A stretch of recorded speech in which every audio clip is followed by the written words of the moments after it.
बिस्मिल्लाहिर्रहमानिर्रहीम। अस्सलाम वालेकुम स्टूडेंट्स, कैसे हैं आप सब। उम्मीद करती हूँ आप सब बिल्कुल खैरियत से होंगे। स्टूडेंट्स, आज की वीडियो तमाम फर्स्ट ईयर फेडरल बोर्ड के स्टूडेंट्स के लिए बहुत ज़्यादा इंपॉर्टेंट है, क्योंकि इसमें हम डिस्कस करेंगे 11th mathematics final assessment framework, वो टॉपिक्स जो कि फॉर्मेटिव असेसमेंट में निकाले जा चुके हैं।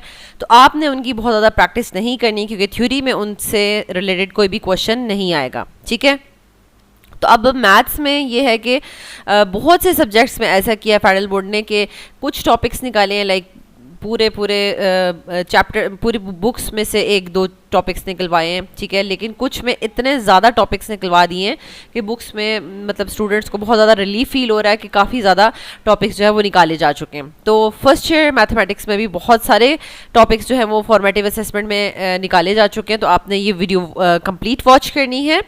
चलिए स्टूडेंट, स्टार्ट करते हैं। रब्बि इश्रह ली सदरी वयस्सिर ली अमरी वहलुल उक़दतम मिन लिसानी यफ़क़हू क़ौली। ए मेरे रब, मेरे लिए मेरा सीना कुशादा फरमा दे और मेरा काम आसान कर दे और मेरी ज़ुबान की गिरहा खोल दे ताकि वो मेरी बात समझ सकें। आमीन। अल्लाहुम्मा अन्फ़अनी बिमा अल्लमतनी वअल्लिमनी मा यनफ़अनी वज़िदनी इल्मा। ए अल्लाह, मुझे फ़ायदा दे उसके साथ जो तूने मुझे सिखाया है, और मुझे सिखा जो मेरे लिए फ़ायदेमंद है, और मेरे इल्म में इजाफ़ा फरमा। आमीन। स्टूडेंट, सबसे पहले हम फेडरल बोर्ड की वेबसाइट पे जाएंगे, जहाँ से आप इस फाइनल असेसमेंट फ्रेमवर्क को ख़ुद भी डाउनलोड कर सकते हैं। ठीक है, ये फेडरल बोर्ड की वेबसाइट है और इसमें सबसे ऊपर आपको जो है वो सिलेबस एंड मॉडल पेपर्स का टैब नज़र आ रहा है, इसको क्लिक कर लें। और फर्स्ट लिंक है SLO बेस्ड एग्जामिनेशन, उसको क्लिक कर लें।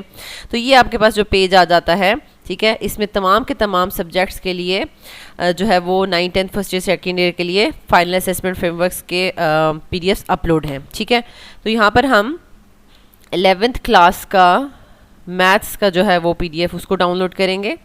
यहाँ पर आप क्लिक करें तो आपके पास ये ओपन हो जाएगा। ठीक है, तो अब हम यहाँ पर इसको देख लेते हैं कि इसमें कौन कौन से टॉपिक्स जो है वो फॉर्मेटिव असेसमेंट के लिए एक्सक्लूड किए गए हैं। अच्छा, यहाँ से आ जाते हैं स्टूडेंट। सबसे पहले मैं आपको इसके जो डोमेन्स हैं वो दिखा देती हूँ। ये आपकी बुक है, ठीक है, उसका फ्रंट कवर है, और इसकी जो डोमेन्स हैं उनको आप नोट डाउन कर लें। ठीक, क्योंकि डोमेन्स को अगर आप मार्क कर लेंगे तो आपको खुद भी अगर आप जो डॉक्यूमेंट से देखेंगे तो आपको इजी हो जाएगा। ठीक है, यूनिट 1 एंड 2 ये डोमेन A में आ रहा है। ठीक है, और देन आपके पास यूनिट 4B और यूनिट 5, ठीक है, ये भी A में आ रहा है। ठीक हो गया। एंड देन आपके पास यूनिट 3 जो है वो B में आ रहा है, और यूनिट 8 और 9 ये भी B में आ रहे हैं। ठीक है, और अच्छा, यूनिट 7 भी A में आ रहा है। ठीक है, इसको भी ज़रा नोट डाउन कर लें क्योंकि डिफरेंट इनकी तरतीब डिफरेंट है। और यूनिट 6 जो है वो C डोमेन में आ रहा है। ठीक हो गया, ये अब आप इसको लिख लें। अब इसके बाद हम चैप्टर पे चलते हैं। अच्छा, अब साथ साथ ये मैंने जो है वो मार्कर से मार्क नहीं किए हुए, क्योंकि ये मैंने बुक वापस करनी थी, मैं बुक सेंटर से लेकर आई थी। ठीक है, आप लोगों को मार्क करवाने के लिए, तो ये मैंने पेंसिल से मार्क किए हैं। अभी मैं कॉम्प्लेक्स नंबर्स वाला जो चैप्टर है ना, चैप्टर नंबर 1, इसमें जो मार्क करवाती जा रही हूँ मैं अभी रेड पे मार्क करूँगी ताकि आपको पता चल जाए। ठीक है, यानी फर्स्ट, ठीक है, second, third, fourth, fifth and sixth. ठीक है, यहाँ तक define z is equals to square root a² plus b², यहाँ तक तमाम के तमाम जो है वो फॉर्मेटिव असेसमेंट में निकाले जा चुके हैं। देखें यहाँ पर भी देख सकते हैं फॉर्मेटिव। ठीक है, इसको मैं ज़रा कलर चेंज कर लेती हूँ। फॉर्मेटिव। ठीक है, ये आपको सारा का सारा नज़र आ रहा है, फॉर्मेटिव। अच्छा, ये तकरीबन 1 2 3 4 5 6 टॉपिक्स आ जाते हैं।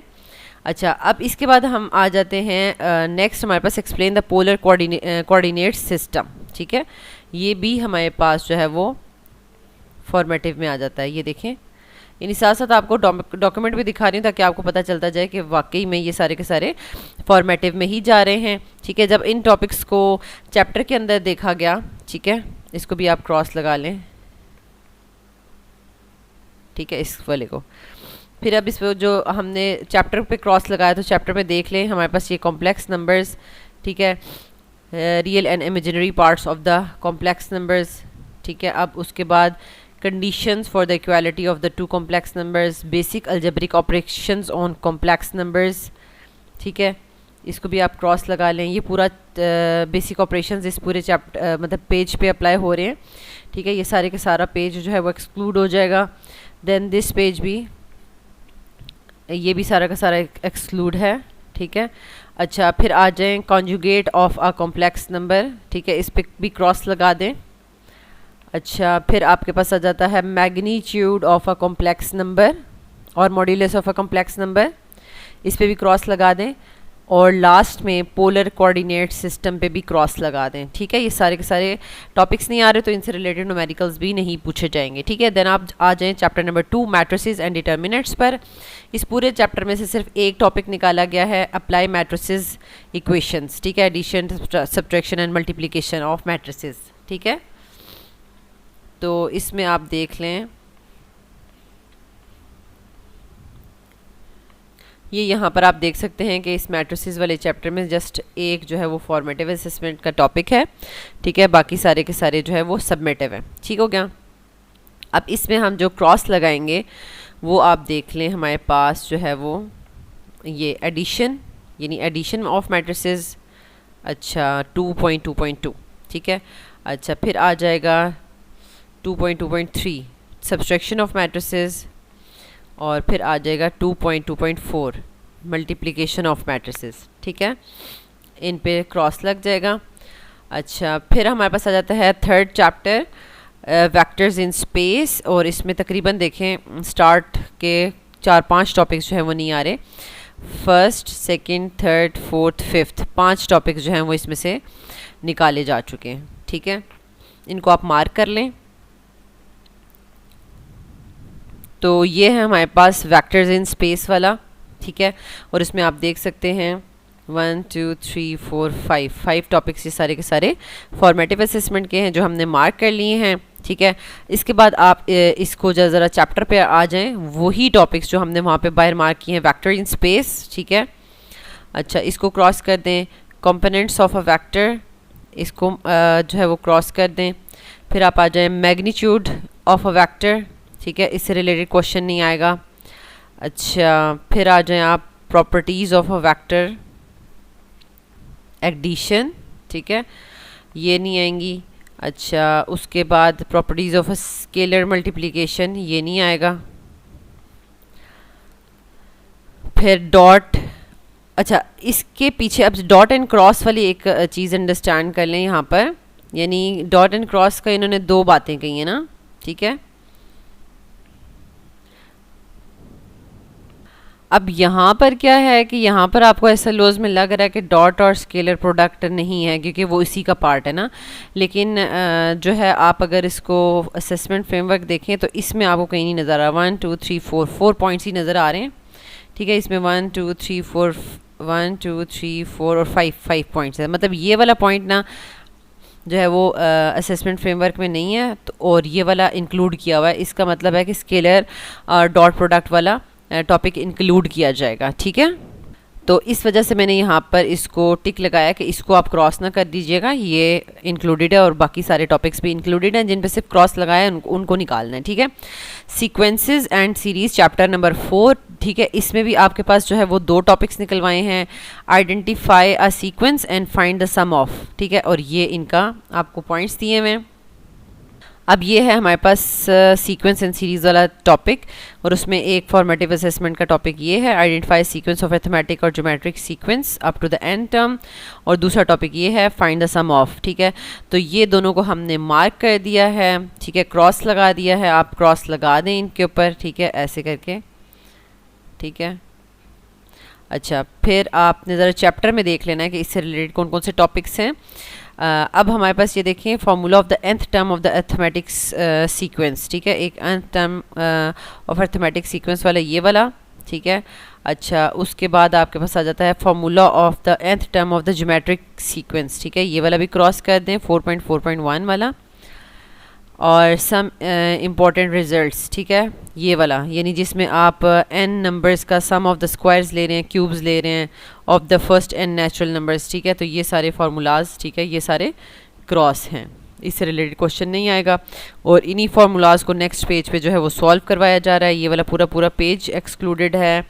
ठीक है, ये इन्हीं फार्मूलाज से रिलेटेड नेक्स्ट पेज भी एक्सक्लूड कर दिया गया है और यहाँ तक एक्सक्लूड हो गया। ठीक है, अच्छा, नेक्स्ट आपके पास आ जाएगा chapter number 5 division of polynomials. ठीक है, ये कम्प्लीटली चैप्टर इंक्लूड है, चैप्टर नंबर 5। फिर चैप्टर नंबर 6, ठीक है, परम्यूटेशन एंड कॉम्बिनेशन, ये भी कम्प्लीटली इंक्लूडेड है। नेक्स्ट है आपके पास mathematical induction and binomial theorem. इसमें सिर्फ आपके पास 2 टॉपिक्स हैं जो निकलवाए गए हैं। ठीक है, 2 टॉपिक्स में भी ये जो फर्स्ट टॉपिक निकलवाया गया है describe mathematical argument identity of the base, ये कोई ख़ास टॉपिक नहीं है, बस ये हो सकता है इस चैप्टर को स्टार्ट करने में कोई इंट्रोडक्शन होगा या कुछ भी, तो वो आपने उसके बारे में डिस्क्राइब नहीं करना। ठीक है, calculate binomial coefficients using the Pascal's triangle, तो ये वाला तो टॉपिक जो है वो आपको नहीं मिलेगा प्रॉपर एज अ टॉपिक। सो हम इसमें से जस्ट एक टॉपिक जो है वो कट करेंगे, use of Pascal's triangle and binomial theorem in the real life. ठीक है, रियल वर्ल्ड प्रॉब्लम्स, इसको आप कट कर देंगे। देन आपके पास है chapter number 8 fundamental laws of trigonometry, ये कम्प्लीटली इंक्लूड किया गया है।